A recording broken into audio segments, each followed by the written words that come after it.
You're listening to the Play Space Podcast with Dr. Gregory Bell and Marc Clark. Dr. Bell's in the building. Marc Clark's in the building. Play Space in the building. Welcome to Play Space. And wait, Doc, what you got there? What you holding up, son? Happy Black History Month to you, my brother Marc. This is Phi Beta Sigma, the Alpha Sigma chapter at Howard University. During Black History Month, I was on the yard having to pledge for the graduate chapter of the Alpha Sigma. I got to tell you, when you think about it, it was an experience to be on the yard. But the correlation to this hat, which is 41 years old this year, I became an upgrade. I know that, Marc, you said it was looking a little dingy. 41 years being on the yard. When you cross that burning sand, you can't get rid of the original hat. Not for the yard. But the tie-in and the connection is Howard University, being an HBCU. I realized that there was an opportunity for me to focus in on education as my vehicle to be happy, to be successful, and to serve others. And at Howard University, it gave me an opportunity to also go to the Black Mecca, to be able to have experiences that would allow me to tie in to people who were similar in mindset and similar in terms of their vision of being able to focus in on service and truth and making sure that they could give back to the community. And so, Doc, you actually had the experience. You went to the Ohio State University. You went to the Howard University. So, was that important for you to have the HBCU experience after you had the, the general market experience? And, I wanted to go to Howard. I didn't go to Howard. I went to a state school. My kids are going to HBCUs because it's so important. And, the HBCU world, surprisingly, Doc, I'm from the Midwest. It's like people don't realize that if you're HBCU family, I think you assume that all of Black America is aware of the power of the HBCU. And it's really not true, man. There's a lot of people who don't really understand. So, Doc, tell us that, the experiences and, the compared to Ohio State compared to a Howard and what you took away from that and the HBCU experience. Because I think a lot of people don't know. Yeah. And Marc, that's very well stated. I think that my progression as a scholar athlete allowed me to be able to be recruited to play basketball at 250 different universities, even with the sight impairment, because it was not disclosed. When you think about my first experience was at UMBC, the University of Maryland, Baltimore County. And what we did then was we dealt with that as a scholar athlete approach, meaning playing basketball was contingent upon my ability to be an excellent student. Then transitioning into my master's degree and my advanced certificate was at Howard University on the yard. Then it led to my PhD from 1980 to 1984 at The Ohio State University. Nothing like the experience of being on the yard. Being a Washingtonian and playing at Calvin Coolidge High School from 72 to 74, I will tell you that my head coach played at Howard University.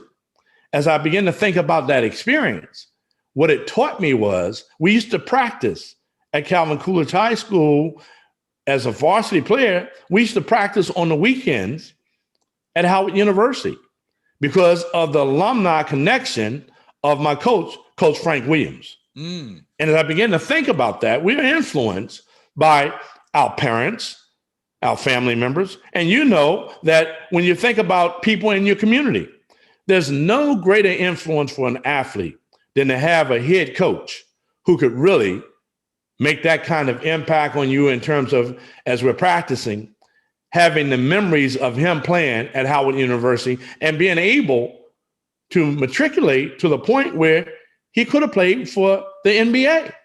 But what he was exposing us to was the opportunity of being able to go to a HBCU, one in which he went to, and one that we could go and acquire the knowledge, the understanding, and the wisdom to be able to give back to our community. And so while we were there playing and practicing, it really did have an impact. And it was a community resource. Growing up in Washington, D.C., there are a lot of people who don't even know what Howard University is, if in fact they have not been exposed to that college to career exposure. So therefore, he was using it as a tool, and it really impacted me. And I wanted to be able to go and to be exposed to high scholarly professors who can care for me as an individual and teach me to become the scholar that one day could holler. Holler at the brother who's the scholar. But I had a lot of fun on the yard. And by the way, Mark, let's tie that into the historical significance of where we are today. Vice President Harris, Howard University, HU, you know. And I can't say it. I can say it. Okay. No, you can say it. You're in the house. But here's the other thing. Both my daughters finished at Howard University. As I began to think about family members, my dad actually worked at Howard University. My sister went to Howard University. As I think about the impact, and my cousin graduated from the pharmacy school at Howard University. We're Washingtonian. People can go all over the world to be educated. But let's give a big shout out for Carter G. Woodson in 1926. Black History Week. It was not Black History Month. And the reason why it was called Black History Week is because they wanted to coincide. He wanted to coincide President Lincoln's birthday on the 12th with Frederick Douglass' birthday on the 14th. And hence came Black History Month, and then went Black History Week that went into Black History Month. And then let's go a step further to the scholarly endeavor of Dr. Carter G. Woodson. He also started the Association for the Study of African American Life and History.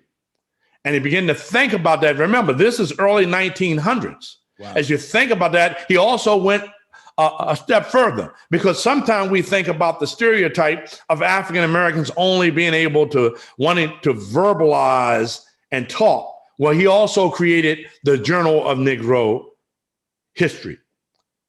And as you begin to think about that journal, it really does play into the impact of being able to learn more about what we have been able to do. And I want to talk about that just for a bit. Look at the history of who we consider to be back in the past, the impact of our African-American history. I'm going to say that we really want to look at the current and contemporary people who will also make an impact. And the simple things like the elevator button created by an African-American man. As you begin to think about open heart surgery, another African-American man. If we think about women and the impact of what they have done to our society in the political arena, and begin to think about that impact on Vice President Harris and her influencers who have led her to that political decision to become Vice President of the United States of America. Go ahead. Wait a minute, Doc. I see you got some knowledge with you. Just a little something, Mark. But, the bottom line is that, when you don't know your history, you perish.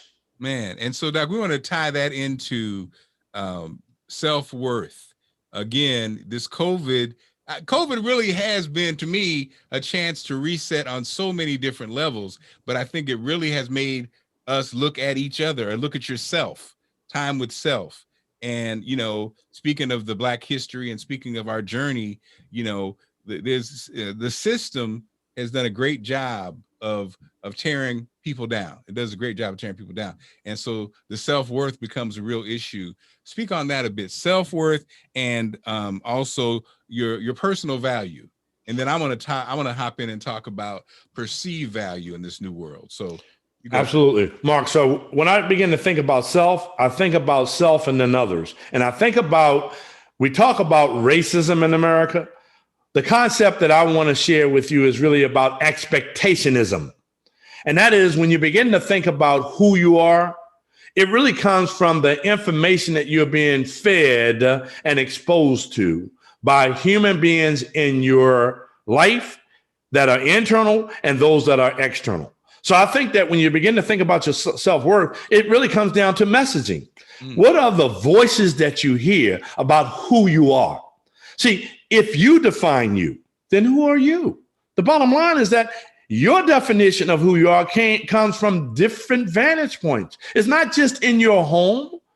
Sometimes your definition of who you are comes from your school exposure in the community as well as the workplace. But I believe that when you focus in on your specialness, your originality, your uniqueness, and your personal assets about what your talents, abilities, and skills are, then your definition of who you are based on expectations that you place on yourself and not those of others. And as you begin to think about, let me give you another example. Mark, earlier when we talked about what people perceive you to be able to do in terms of this podcast, seemed like you're interviewing me. Well, I don't feel like I'm interviewed.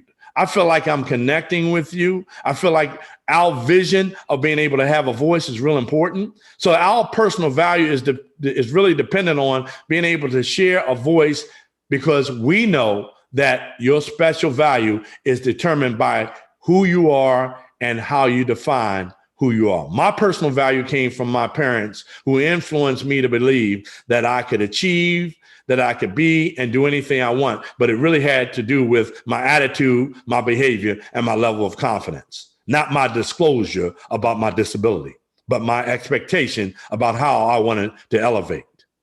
I had a great conversation with a friend of ours, Anthony Horn, just yesterday. And I told him, it hit me, this ties into that, but it's perceived value, right? And in this new world, what we're seeing on social media, so before you had, the big magazines, the big newspapers, the big television stations, the big radio stations, right? And you had those platforms, and the platforms, that's where everybody advertised to get the message out. So now what you're seeing is these companies are taking the money off of the big platforms, the traditional ones, radio, television, obviously newspaper, and they're starting to spend money on individuals who people follow. So on social media. So, if, the Play Space podcast. So the people like Doc, they like Mark. So advertisers start advertising because they're trying to reach those people who like the values that we represent, right? And that's starting to happen, on the Facebooks, on the Twitters, on, everybody talks about followers, but really what followers end up being are those who kind of endorse what you're talking about, those who endorse who they perceive you to be. And so now, Doc, what's crazy is, it's weird. It's almost, in the old days, you remember it used to be word of mouth? Yes. So now it's kind of come back. Word of mouth has come back in the form of people following you or people who listen to you. And so perceived value now becomes a real thing that actually can turn into money. So when you talk about the other day, I'm saying all this because it hit me, Doc, the other day, because Anthony Horn, who is a marketing genius, one of our friends, and we work with closely, he always talks about, Mark, you really don't know who you are. You don't really understand who you are. And it finally hit me the other day when I got out the shower, Doc. Mm-hmm. I was like, okay, wait a minute. So I'm a guy who's been married for over 20 years. I've got, kids, I've done this radio thing for whatever. And at the end of the day, people feel comfortable with me. They trust me. Okay. That's the perceived value of who Mark Clark is. And as long as I keep doing what I do, is just be myself, things are fine. The only thing that can mess it up is if I start being crazy. If I started doing something that wasn't in line with who people think Mark Clark is, and that's just me. But nowadays, Doc, it's like everybody is that. You are kind of who you are. You are what people perceive you to be. And so it's just so interesting. I never really thought about it. And I wasn't even hearing what Anthony was saying until the other day it hit me. And that's kind of the world we're living in now. What people perceive things to be, what they perceive play space to be.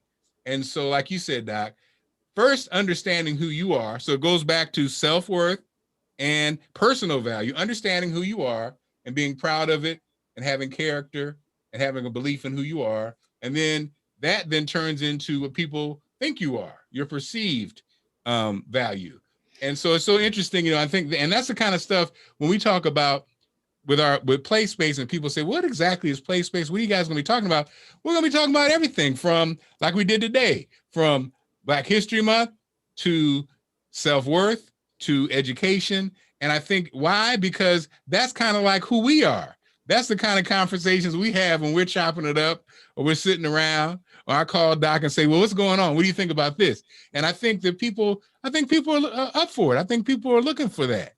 Mark, I also think that when we think about where you are with that piece, we really are dealing with two realities. We're dealing with the perception and the reality, and those two constructs, those two entities interacting.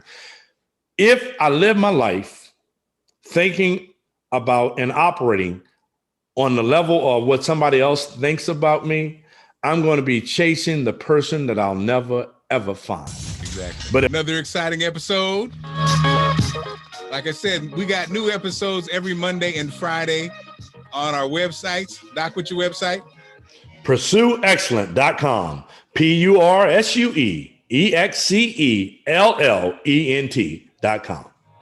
And mine is reinventingmarkclark.com. And of course, you can get them at all the places you get podcasts every Monday and Friday. Have a great one until we see you again on Play Space. Take care.